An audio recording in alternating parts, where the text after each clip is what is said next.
सुन लो यार। पिछली जो भारतीय जनता पार्टी की सरकार थी, आधे अधूरे भवनों का उद्घाटन करके चली, ना कुछ और किया। सोचा चुनाव आ रहे हैं, जितने जगह हमारे नाम की प्लेट लग सकती है उसको लगाया जाए। जब मैं पिछली बार आया था तो मैंने देखा आधी अधूरी बिल्डिंग का उद्घाटन हुआ है और हमने इस ट्रॉमा सेंटर को सबसे बेस्ट ट्रॉमा सेंटर बनाने के लिए प्रयास शुरू किए। मेरी हेल्थ मिनिस्टर साहब से बात हुई, यहाँ के लोकल एमएलए से बात हुई और हमने कैजुअल्टी का भी जाकर देखा। एक बेड पर 2-2 मरीज लेटे रहते थे क्योंकि बेड की संख्या कम थी। कोई दुर्घटना हो जाती तो उससे भी बुरा हाल होता था। हमने बैठक की और इंस्ट्रक्शंस दी कि जो कैजुअल्टी वार्ड है उसको अपग्रेड किया जाए और इस बेड को कैजुअल्टी वार्ड का नाम बदलकर डिपार्टमेंट ऑफ इमरजेंसी मेडिसिन कर दिया। और इसमें ये प्रयास है, इंस्ट्रक्शन दी गई कि अब जो पहले नजर में जो पेशेंट आएगा वो इस कैजुअल्टी बंद की जाएगी। हमने यहाँ 8 घंटे के लिए डॉक्टर की ड्यूटी देनी पड़ती थी। 1 महीने के भीतर हर 6 पेशेंट पर एक स्टाफ नर्सेज उसको देखेगी। स्टाफ नर्सेज के कंधों पर बहुत अधिक बोझ था। एक स्टाफ नर्स 12 पेशेंट को देखती थी। अब आप बताइए, जो स्टाफ नर्स 12 पेशेंट को देखती होगी, अगर वो 2-2, 3-3 भी चक्कर लगाए और हर प्रकार से उसकी दर्द को सुने तो भी पूरा दिन 8 घंटे काम करने के बाद भी वो पूरा नहीं हो पाता। इसलिए हमने इस इंदिरा गांधी मेडिकल कॉलेज में 400 स्टाफ नर्सिस के पद स्वीकृत किए हैं, जिसकी टेम्परेरी तौर पर अभी नियुक्तियां कर दी जाएगी 1 महीने के भीतर। दूसरा, अभी मैं पिछले दिनों 2 दिन पहले यहाँ राउंड पर भी आया था।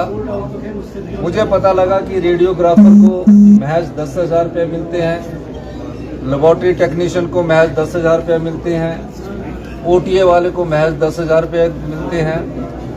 अगले बजट से उनके इस 10,000 को दुगना कर दिया जाएगा।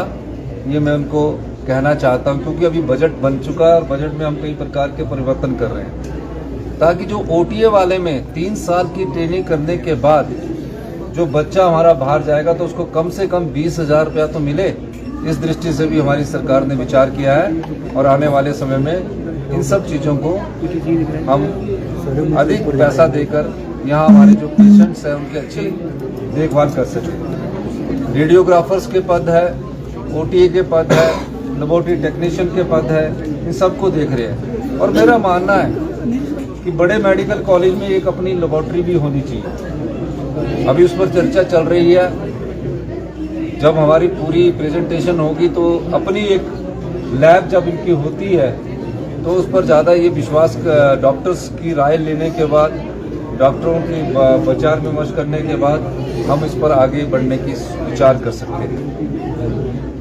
ये मैं इसलिए कह रहा हूँ, पिछले 5 साल में भारतीय जनता पार्टी की सरकार ने जो हेल्थ इंस्टीट्यूशंस है, महज उसमें जाकर कभी व्यक्तिगत तौर से नहीं देखा गया कि किस प्रकार की हमारे जो गांव से आने वाले पेशेंट हैं उनको किस प्रकार की सुविधा मिलनी चाहिए, आम आदमी को किस प्रकार की सुविधा मिलनी चाहिए।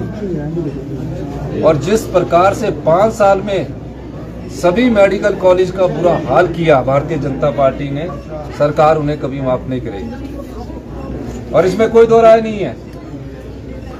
हम अपने संसाधनों से सभी मेडिकल कॉलेजों को मजबूत करने की कोशिश कर रहे हैं।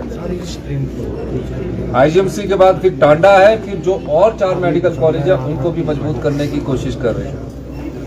हमारा ये मानना है कि आने वाले समय में हिमाचल प्रदेश में जो मेडिकल कॉलेज 2 हमने अभी पहले स्तर पर प्रथम चरण में लिए हैं, टांडा और आईजीएमसी, उसमें एम्स जैसी बेस्ट सुविधाएं मिली। आप देख रहे हैं ना अभी पेशेंट का जो बेड है, और ऊपर अभी कैजुअलिटी में जाके आपने देखना, ये एक सोच की बात होती है। कैजुअलिटी में अभी बेड देखना तो बेचारे हमारी जो स्टाफ नर्सिस बहनें हैं वो पेशेंट को उठाएगी, 2 सराहने रखेगी, 3 सराहने रखेगी। हमने एम्स के मुकाबले के बेड यहाँ अभी लगवाए हैं, और आने वाले सभी मेडिकल कॉलेज में जो भी हमारे पास एम्स लाइक सुविधा होगी वो हिमाचल प्रदेश में, चाहे वो टेक्नोलॉजी के लिहाज से, हम उपलब्ध करवाएंगे। सर, नेता प्रतिपक्ष कह रहे हैं कि केंद्र के द्वारा दिए गए प्रोजेक्ट का उद्घाटन मुख्यमंत्री कर रहे हैं, लेकिन केंद्र का आभार तक व्यक्त नहीं कर रहे हैं। नेता प्रतिपक्ष तो झूठ के सबसे बड़े सौदागर है। पता नहीं क्या क्या बोलते रहते हैं, नए नए नाम खोजते रहते हैं, जैसे कि झूठ की पीएचडी कर रखी है। इसलिए बीजेपी का नाम बड़ी झूठी पार्टी होना चाहिए। पता नहीं कहां से कभी टॉयलेट टैक्स की बात करते जो कहीं है ही नहीं, कभी बोलते खेल टैक्स है। अब सबसे बड़े झूठे पर झूठ का टैक्स लगना चाहिए। सबसे ज्यादा झूठ अगर किसी ने बोला है तो नेता प्रतिपक्ष ने बोला है। 75 लाख लोग परिवार हिमाचल प्रदेश में रहते हैं, किसी के पास आज टॉयलेट का बिल लिया गया है? और मुझे अफसोस होता है कि देश के प्रधानमंत्री इस बात को बोलते हैं। देश के प्रधानमंत्री जी को जो फीडबैक देते हैं, उन्हें इन फीडबैक में सोचना चाहिए कि किस प्रकार की ये लोग बात कर रहे हैं। हिमाचल प्रदेश की जनता पर आज तक कोई टैक्स नहीं लगा जब से 20 महीने से हमारी सरकार आएगी, लेकिन झूठ ऐसे परोसा जा रहा है जैसे कि सच हो रहा है। सोशल मीडिया भी उसमें ऐसे परोस रहे हैं जैसे कि सच हो रहा है। कभी हमारी आर्थिक स्थिति पर बात कर देते हैं।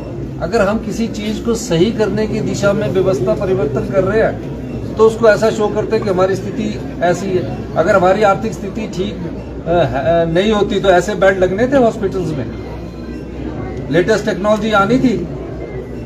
तो ये चीजें कहकर वो जनता का ध्यान राजनीतिक तौर पर अपनी ओर आकर्षित करते हैं। हिमाचल प्रदेश की जनता पर किसी प्रकार का कोई टैक्स लगाने की कोई जरूरत नहीं है।